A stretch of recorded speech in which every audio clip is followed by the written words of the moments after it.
Llegó a su acné, estuvo mal unos 2 días y ahora está mejorando. Caracterizado por cefalea, que llegó hasta su máxima intensidad de 8/10, gradualmente. Tuvo náuseas, tuvo vómitos. El paciente tiene una temperatura de 38 grados, pero desde ayer ya no hace fiebre, ya el dolor de cabeza ha disminuido. Como factor de riesgo, el paciente es un joven de 18 años, no tiene ninguna enfermedad previa en la familia, vive en una zona urbana, cuenta con todos los medios de salubridad adecuados, y en el examen encontramos una muy leve rigidez de nuca, el resto es totalmente normal. Entonces, ese es el resumen de ese problema clínico. Entonces, esa enfermedad se está autolimitando o no? Se está autolimitando. Esa enfermedad, ¿dónde empezó? Tuvo cefalea. ¿En qué parte del cuerpo? Con vómitos, con fiebre. Podemos pensar que es una infección a nivel de las meninges. Y se le encuentra una leve rigidez de nuca, una meningitis. Pero una meningitis está autolimitando. Entonces, ¿qué meningitis autolimita? He leído. Así son las meningitis virales. Entonces, esa es una meningitis viral. Ya, muy bien. Porque si fuera bacteriana, no se autolimita.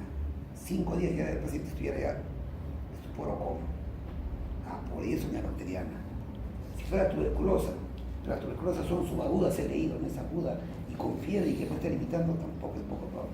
Entonces dice, muy bien, mi hipótesis es un problema de una probable meningitis viral.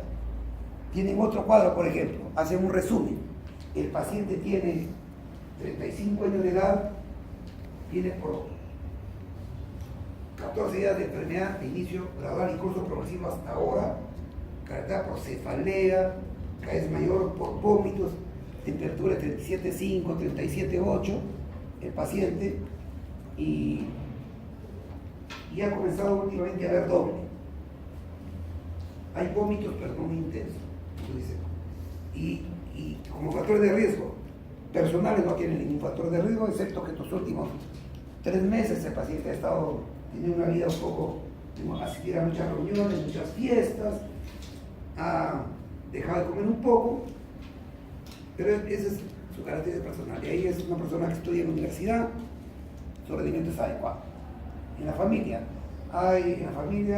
hay contacto de hace 2 años con una persona que tuvo tuberculosis, el resto negativo.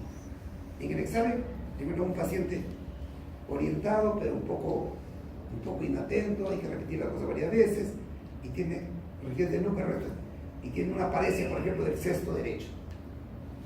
El sexto nervio derecho. Entonces dice, ya, ese resumen. Y el resto es normal. Este es un paciente con una meningitis suave. Y por el contrario puede ser probablemente tuberculosis. Entonces, esta se parece a la meningitis tuberculosa. Y plantea tu hipótesis diagnóstica. Otro ejemplo, tienes un paciente, te hace la historia, todo el paciente tiene por 25 años, desde hace 3 días comenzó a tener primero una convulsión, y ahí comenzó al día siguiente un poco somnoliento, y ahora lo trae por un estatus convulsivo.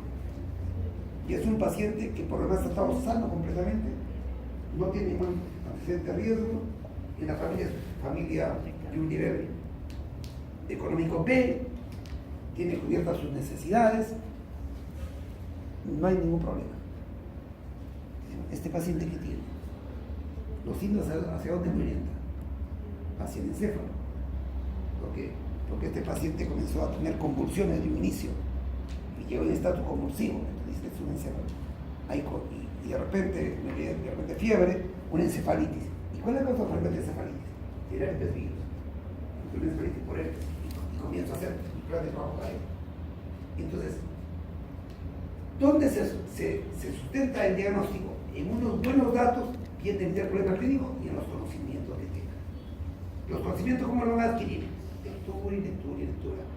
Y la delimitación del problema, ¿cómo lo van a adquirir? Viendo pacientes. O sea, ustedes tienen lectura y ver pacientes. Y el profesor, ¿en qué momento interviene? cuando les ayuda a ordenar su razonamiento crítico. O sea, les ayuda a pensar ordenadamente.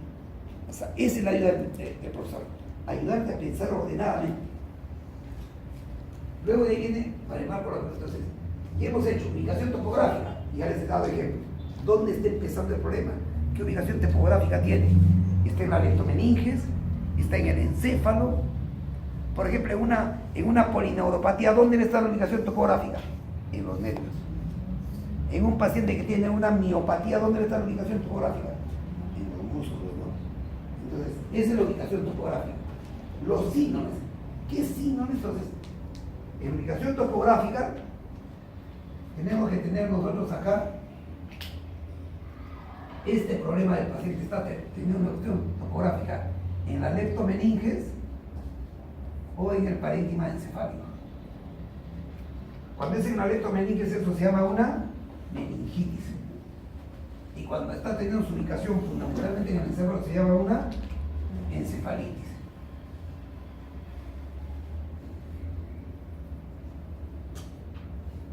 Pero también puede tener otras ubicaciones. Doctor, ¿y habrá alguna enfermedad que se ubique en el espacio epidural? Sí, siempre infecciones en el espacio epidural. Pero lo que se ubican ahí son obviamente los abscesos epidurales. ¿Es eso? Una lesión localizada.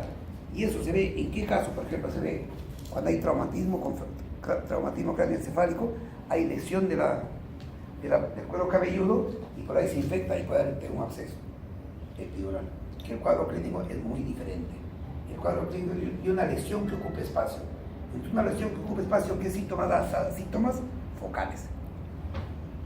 Entonces, un síntoma focal, por ejemplo, una hemiparesia derecha. El paciente puede decir, doctor, ¿sabe que estoy teniendo debilidad angular del cuerpo? Entonces, los síntomas siempre ustedes tienen que asegurarse, sus síntomas son síntomas focales o síntomas difusos. Luego de ahí vienen los síndromes.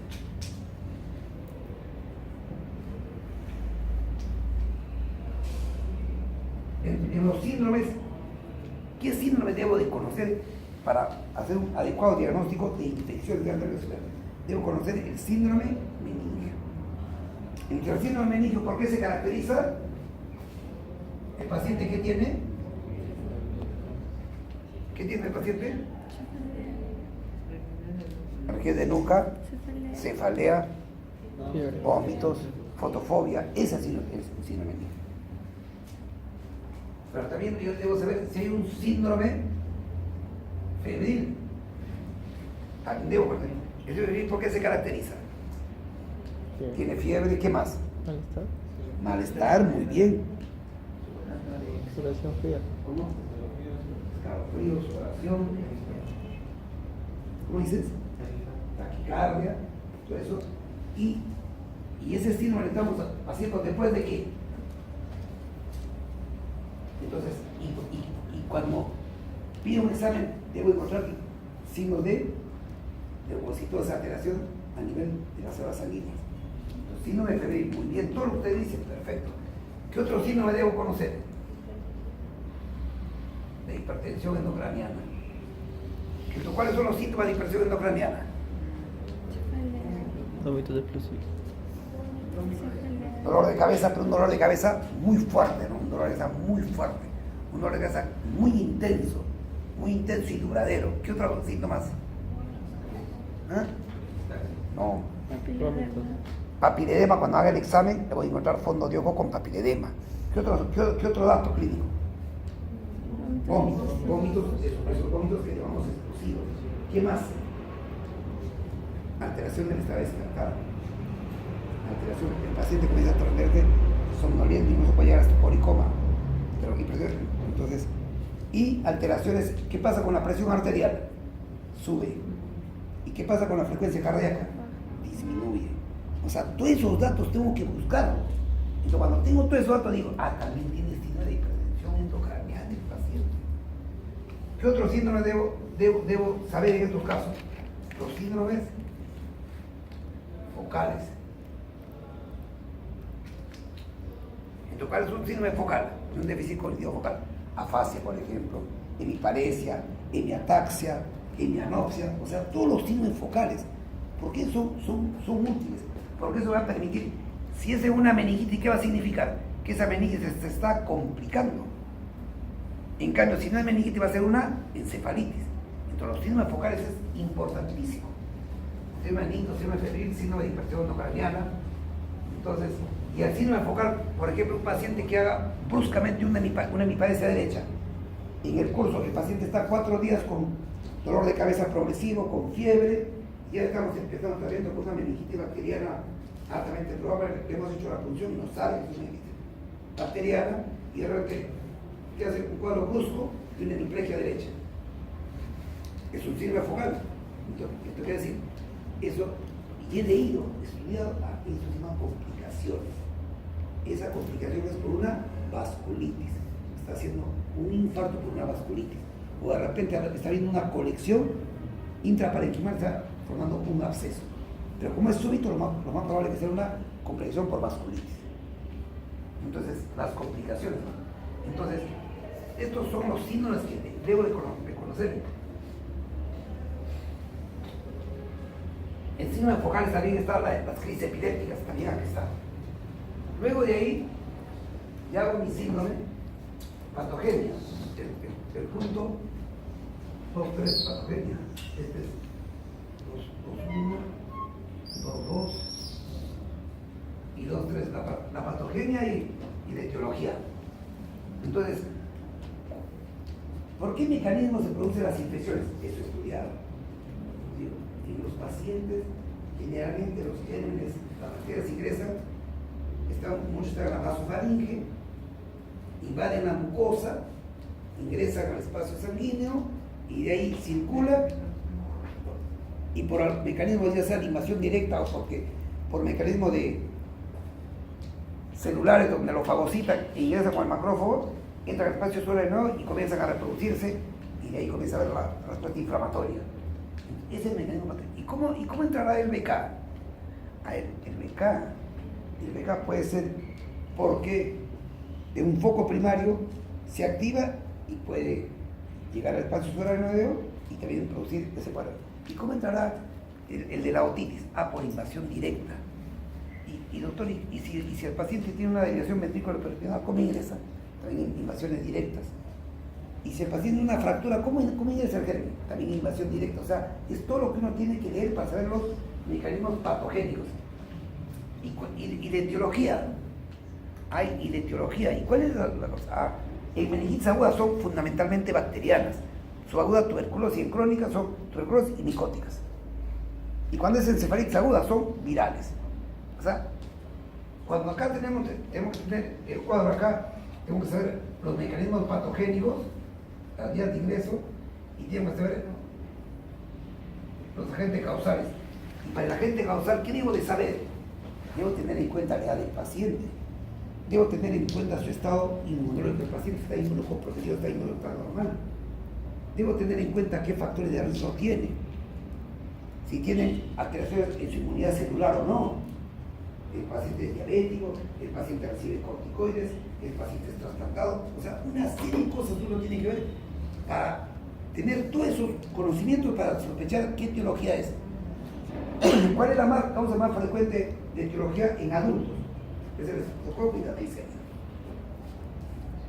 Entonces, eso, conozco mis cuadros y ya tengo la etiología. Entonces, de ahí ya hago mi diagnóstico nosológico. Digo, esta es una meningitis bacteriana aguda, probablemente por estreptococo neumoniae. ¿Y por qué, doctor? Porque este paciente tiene otitis. O porque este paciente tiene un problema respiratorio. Este paciente, yo estoy sospechando, doctor, que tiene una meningitis por Neisseria. ¿Y por qué?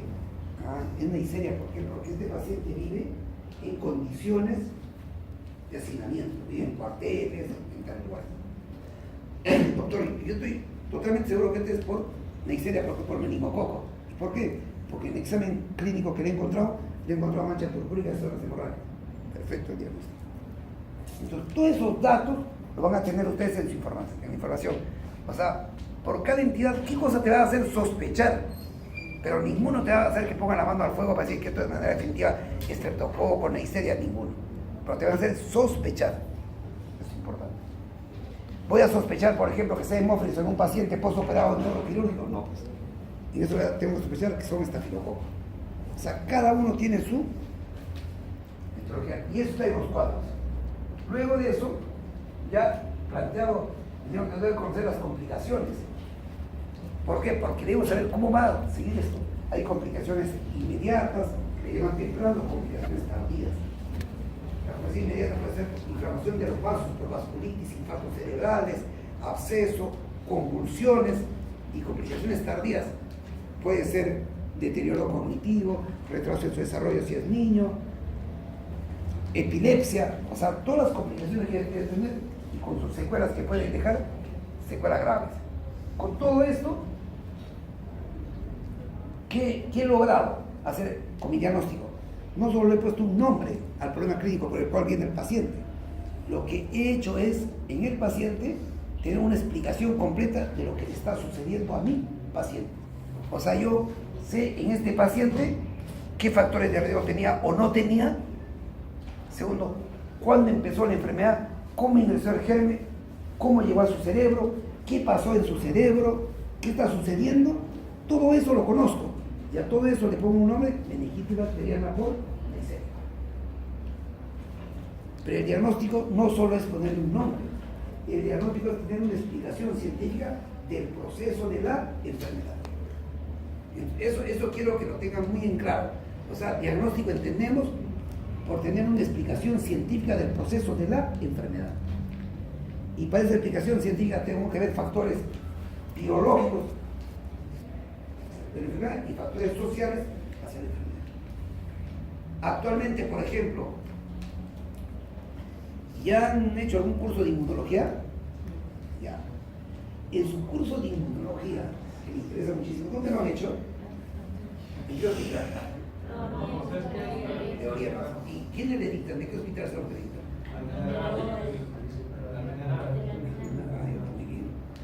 A ver, ¿en algún momento han tocado la relación del estado emocional con el estado inmunológico? Es que eso es lo que les decía. ¿Qué me decía hoy día en la práctica? Que la medicina tiene que avanzar y superar algo que tomó una decisión muy importante. Cuando se comenzó a tener explicaciones válidas acerca de un hecho que yo aislaba del universo, yo aíslo algo y lo estudio. Y al estudiarlo busco una explicación válida que me explique cómo es este proceso y que en determinada condición no pueda repetir. Y entonces va construyendo ciencia. Y esas ciencias comenzaron a establecer su método. ¿Y cuál fue la hegemonía? ¿Qué ciencia fue la hegemónica? La que dominaba todo, las ciencias físicas. Tenía que ser la ciencia física por naturaleza, es la ciencia hegemónica, así como Ortega se dice el imperialismo de las ciencias físicas. Quería todo reducir. Roger Penrose, por ejemplo, trata de explicar la conciencia en el nivel cuántico. ¿Se dan cuenta cómo trata de reducir eso? Entonces, en ese camino surgieron las ciencias físicas, las ciencias químicas y las ciencias biológicas. Las tres grandes ciencias para explicar la naturaleza. Entonces, la medicina, ¿qué quiso hacer? También para tener un cuerpo quiso seguir esa metodología. Y para seguir esa metodología tenía que pegarse igual a las ciencias biológicas. Y actuales son ciencias naturales. Y comenzó a tener un predominio muy sutil, se fue metiendo hasta que dominó totalmente la medicina, las ciencias naturales, las ciencias biológicas. Pero la realidad es la madre de todas las ciencias. La realidad te pone los pies en el suelo. Si tu teoría es válida o no válida para explicar lo que sucede en la realidad. Entonces, la realidad que se ha visto ahora, que los estados depresivos bajan el sistema inmunológico. Eso ya se conoce. Entonces, imagínense en inmunología que no tenemos un tema que relacione depresión con estados de inmunosupresión. ¿Y por qué el niñito, cuando el papá se pelea con la mamá, le viene su crisis asmática? ¿Por qué el niñito, cuando lo estresa, a alguien le grita, le viene su crisis asmática? ¿Eso cómo va? ¿A través de qué? ¿Por qué el estado de depresión me baja mi defensa y me hace susceptible a enfermedades? ¿Y por qué sucede eso? Eso ya se conoce. las clases van enfocadas bajo el modelo biologista, donde no integran aspectos sociales, psíquicos y biológicos. Pero ¿qué dice la Organización Mundial de la Salud? Que el ser humano es un ser biopsicosocial. Eso dice la Organización Mundial de la Salud. Y nosotros, siguiendo ese camino, toda nuestra formación es fundamentalmente biologista. Entonces, acá estamos tratando de integrar todos esos aspectos. Entonces, mi diagnóstico, ¿qué es el diagnóstico? Cuando tú haces el diagnóstico, ¿qué estás haciendo? Bueno, ¿sabes?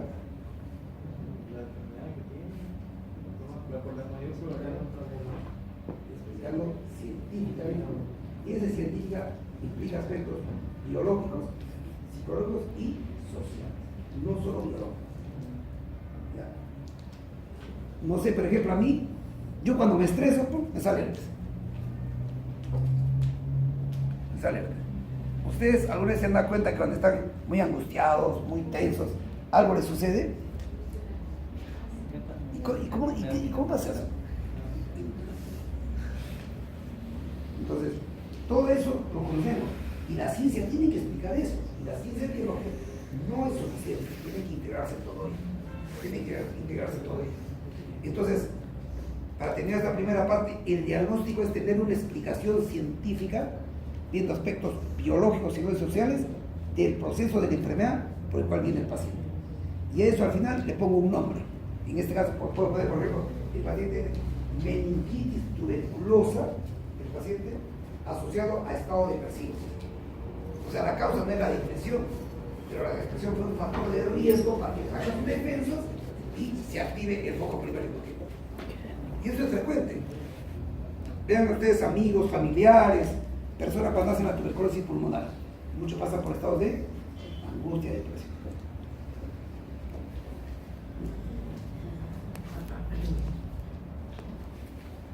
Luego ya viene, ahora, ya hice mi hipótesis diagnóstica. Y cuando voy a escribir la hipótesis diagnóstica, hay algo que siempre todos lo escribimos de ese modo. Pero espero que ustedes no escriban de ese modo.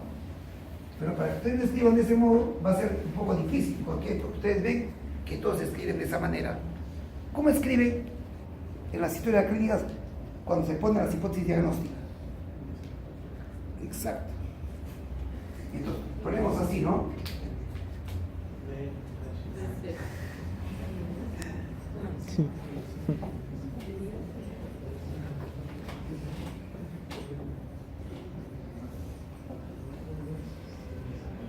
¿En algún libro han leído la palabra descartar?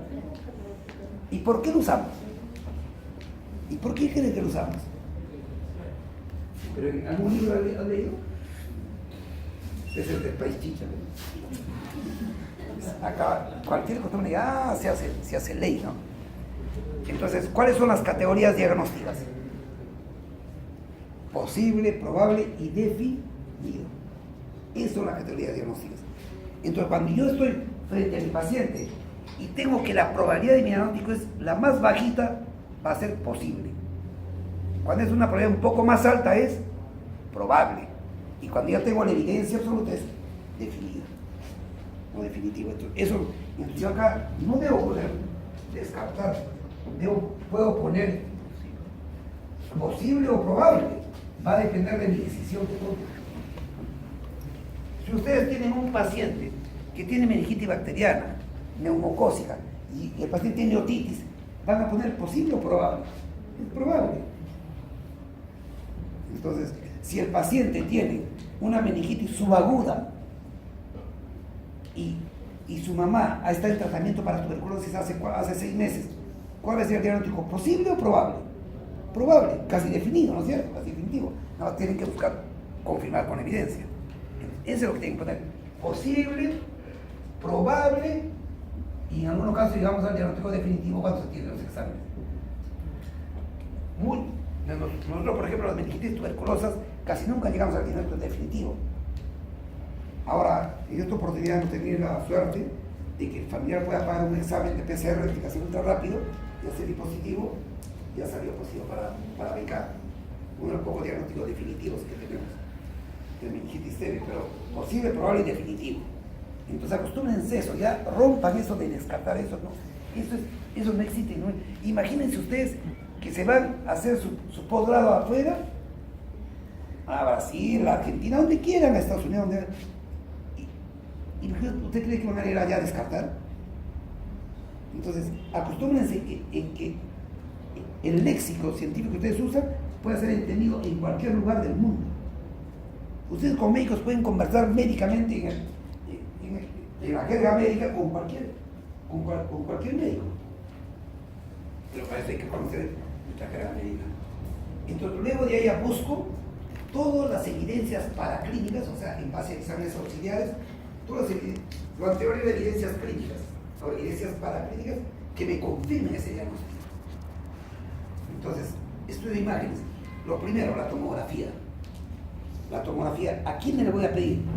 A aquellos pacientes que tengan HIP. Le debo pedir de todas maneras antes de hacer la punción lumbar, porque ¿cuál es el examen por excelencia para el diagnóstico de meningitis bacteriana?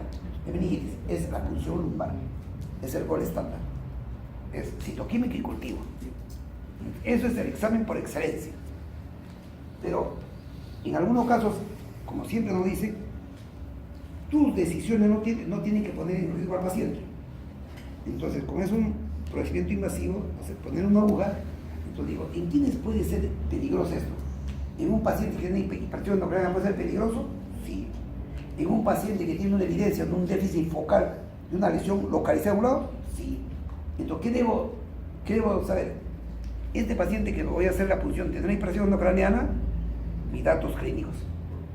¿Tendrá algún dato que indique una lesión focal? Mis datos clínicos. Entonces, todo paciente que tenga hipertensión endocraniana o evidencia de déficit focal, debo hacerle su tomografía.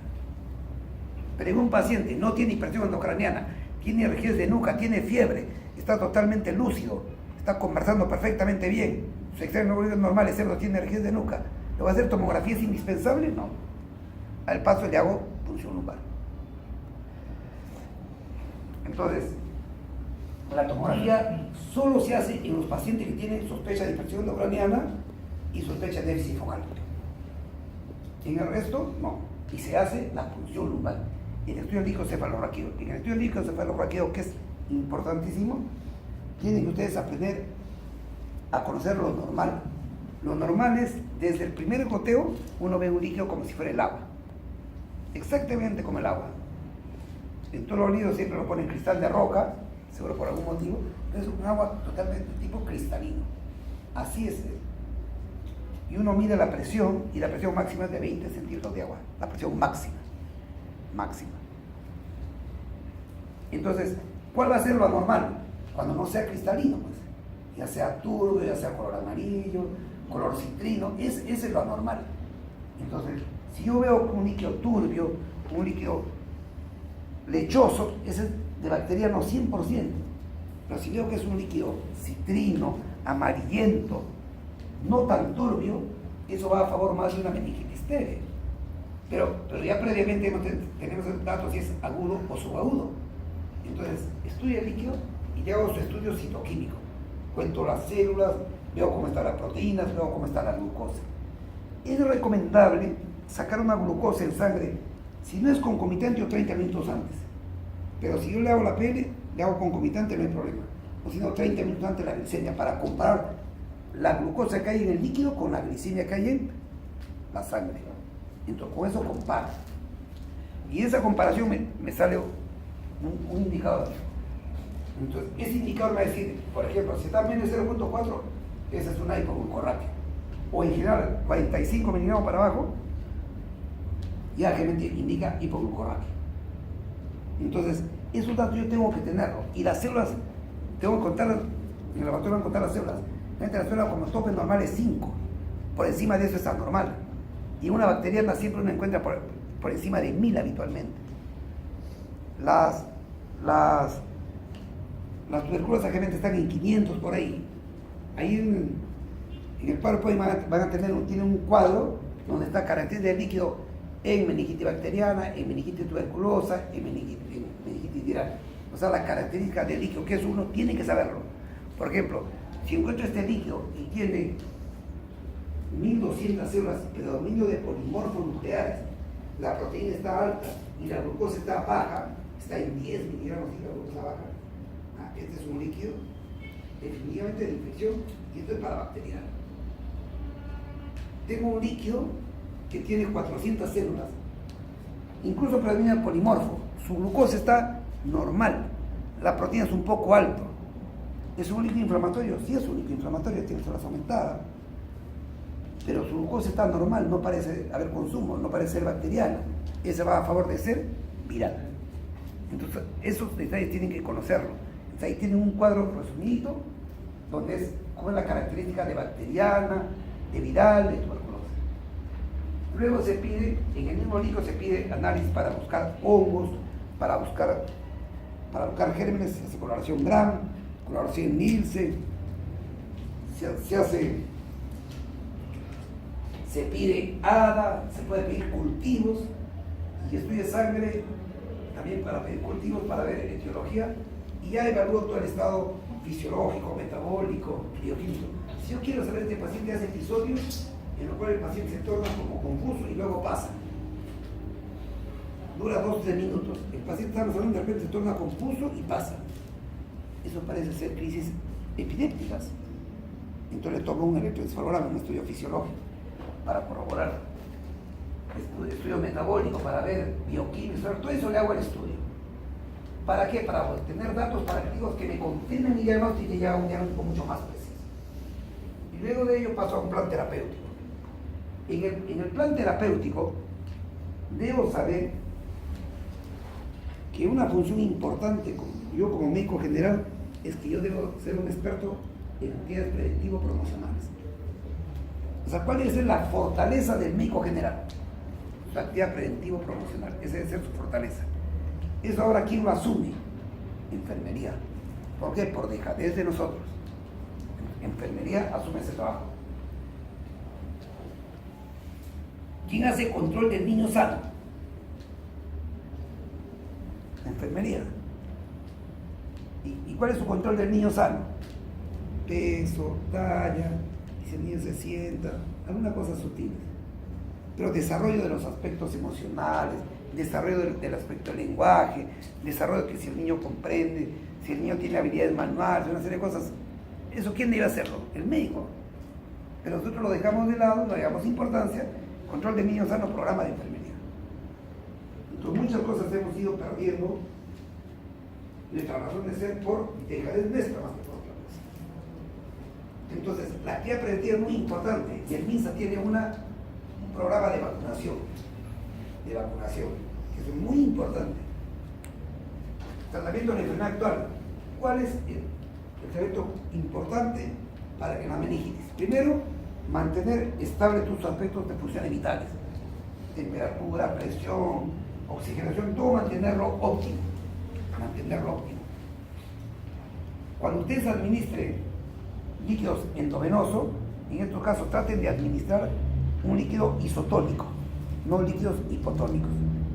Traten de dar líquidos isotónicos, cloruro o destroza, no en agua destilada, sino pero fisiológico, o sea, líquidos isotónicos que no puedan incrementar el edema cerebral.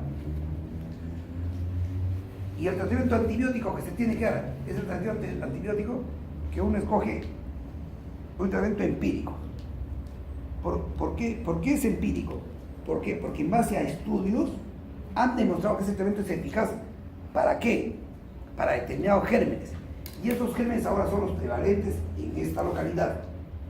Como yo no conozco el germen específico del problema actual, pero sí sé que por investigación científica han demostrado que generalmente las cefalosporinas, y nosotros usamos ceftriaxona, asociado a vancomicina, es los antibióticos terapéuticos que se recomienda dar en meningitis bacteriana en adultos, en pacientes no inmunocomprometidos. Entonces, uso ceftriaxona y uso vancomicina. Otros solo usan ceftriaxona pura, también es aceptado. Pero entre ceftriaxona y vancomicina son los dos regímenes que se pueden usar. A la dosis adecuada. La dosis adecuada de ceftriaxona son 2 gramos cada 12 horas. Y el tiempo que se da es lo más corto, 7 a 10 días y habitualmente se da 2 semanas como promedio. Y todo vía endovenosa. ¿Cuál es la regla de oro para el tratamiento antibiótico? Y hemos dicho que estos pacientes se atienden hospitalizados.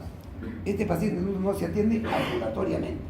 Entonces, si yo estoy en mi centro de salud y al paciente lo voy a referir a un hospital y a ese hospital va a llegar en 5 horas, ¿qué debo hacer? Me enseñaron.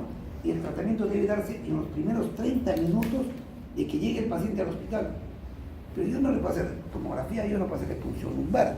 Además, yo no tengo hospitalización y sospecho que tiene meningitis porque el paciente hace 3 días con fiebre, con dolor de cabeza intenso, está vomitando el paciente y tiene alergias de nuca. O sea, no tengo ninguna duda que tiene meningitis bacteriana. Entonces no tengo ninguna duda, pero no tengo los medios. Mi capacidad resolutiva no me permite resolver este problema. ¿Qué hago? Lo refiero. Y lo refiero, y ahí es donde ya viene esa enseñanza. La regla de oro que llaman. A ese paciente debo referirlo con tratamiento antibiótico iniciado. O sea, no puedo referirlo así, tratamiento antibiótico. Solo tengo penicilina G sódica, le pongo sus 4 días de penicilina G sódica. Solo tengo clorafenicol, le pongo 1 gramo de clorafenicol. Tengo ampicilina, le pongo 2 gramos de ampicilina. Tengo ceftriaxona, le pongo los 2 gramos de ceftriaxona, pero a ese paciente le envío con tratamiento antibiótico. No debo enviarlo sin tratamiento antibiótico. Doctor, pero ahí puede cambiar de repente cuando llega al hospital, ya no va a poder precisar el diagnóstico. Perfecto. El tratamiento antibiótico a dosis óptima, lo que va a hacer es, va a disminuir la probabilidad de aislar el germen del líquido, pero no va a cambiar el citoquímico en los primeros 3 a 5 días. ¿Me entienden? O sea, le pusimos antibiótico y uno en la referencia pone, se indicó ceftriaxona 2 gramos, se aplicó ceftriaxona 2 gramos intravenoso. Cuando llega, perfecto, la posibilidad de aislar el germen disminuye, pero mi citoquímico no va a cambiar. No voy a esperar ahí que la glucosa esté normal. Si está normal no voy a decir porque le pusieron la ceftriaxona. O sea, el líquido no cambia. Eso es bien importante que lo tengan en cuenta. O sea, el aspecto citoquímico del líquido no cambia cuando se dé el tratamiento inicialmente. Entonces, cuando yo voy a referir, ¿debo referirlo con tratamiento antibiótico o sin tratamiento? Con tratamiento antibiótico, por favor. Incluso, ahora con otro problema de negligencia médica, una negligencia es referirlo sin tratamiento antibiótico. La profilaxis se usa para los contactos de los pacientes. O sea, el paciente tiene, por ejemplo, un problema meningitis meningocócica. A los contactos tengo que darle rifampicina, la dosis tengo que tener ahí todo detallado y le doy tratamiento profiláctico. Yo estoy en contacto, el personal de salud está en contacto con el paciente, este día salió, vino el resultado positivo para meningococo. Yo tengo un tratamiento profiláctico. O sea, son profilaxis para disminuir la probabilidad de que la persona se contagie.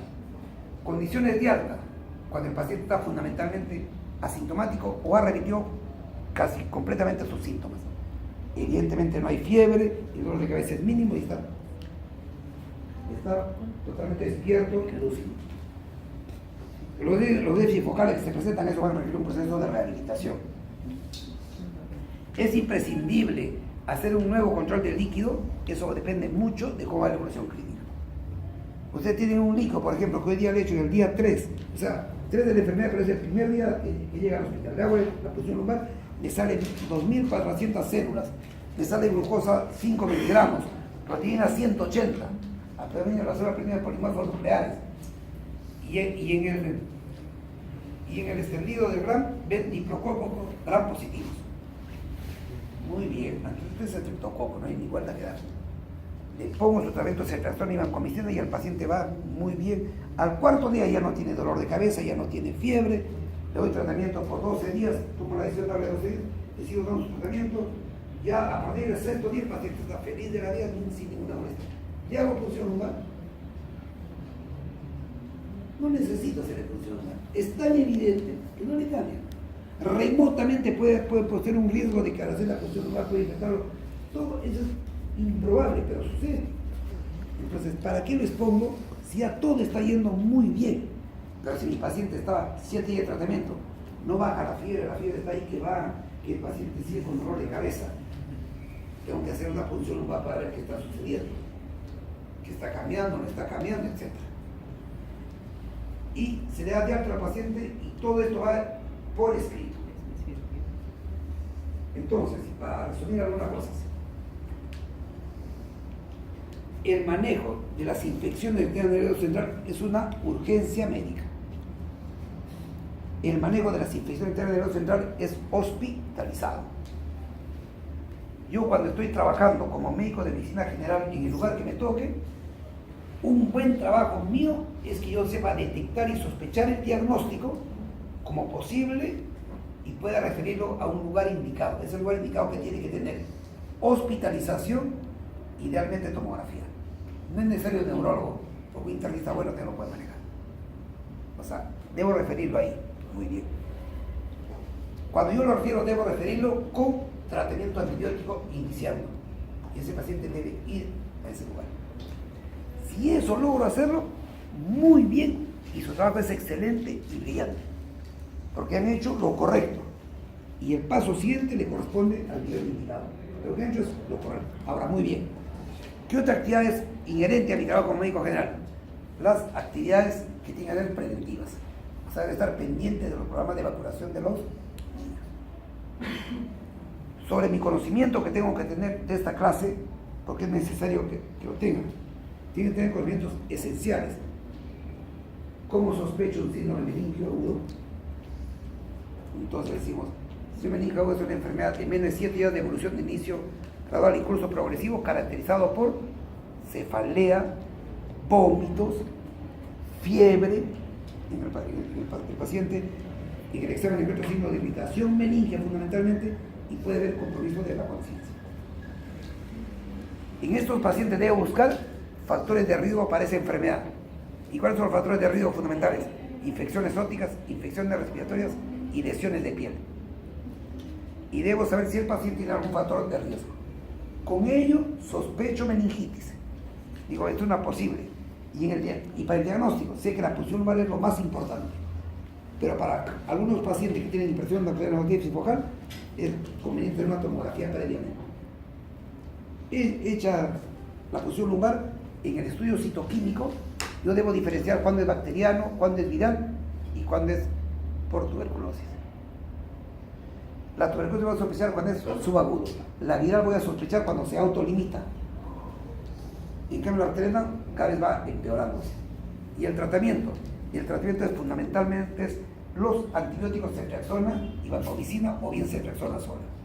El uso de la dexametasona es muy aceptado para meningitis TB, iniciar con tratamiento de dexametasona y también para la meningitis bacteriana, sobre todo en niños, porque ha disminuido la incidencia de sordera por secuela. Y la encefalitis herpética es un problema que empieza con síntomas encefálicos, es un cuadro agudo de una encefalitis aguda, viral, herpética. El tratamiento es con aciclovir y ese también es hospitalizado. Entonces, ¿cuándo van a sospechar encefalitis? Cuando el paciente tiene un cuadro agudo de signos, alteración de la conciencia, está despertar con convulsiones o signos focales. Ese paciente es derivado con sospecha de encefalitis viral. No sé si tienen alguna pregunta. Todo esto, todo lo que les he explicado, lo van a leer con calma. Yo les sugiero que hagan lo siguiente. Yo siempre veo a los grupos de estudio que imprimen todos los PowerPoint que están revisando. Nada de eso. Yo les sugiero lo siguiente. Pongan el PowerPoint y pongan su hoja. Ustedes leyendo y lo van como quien lo va y van leyendo y van pasando. En ese proceso ni se duerme, porque no da sueño cuando está leyendo. Aprendes por lo que está leyendo y encima estás tipeando y tiene resumido y eso lo revisas cualquier rato. Esa es la mejor estrategia para aprender de un PowerPoint. La peor estrategia es leer el PowerPoint, imprimirlo, porque yo acá les estoy dejando como 160, 170 PowerPoint. Pero hay unos que son letras grandes, etc. Pero no pasa de 5 a 6 hojas en Word. Y eso es lo que hagan. Yo les sugiero que hagan. No sé si tienen alguna pregunta, por favor.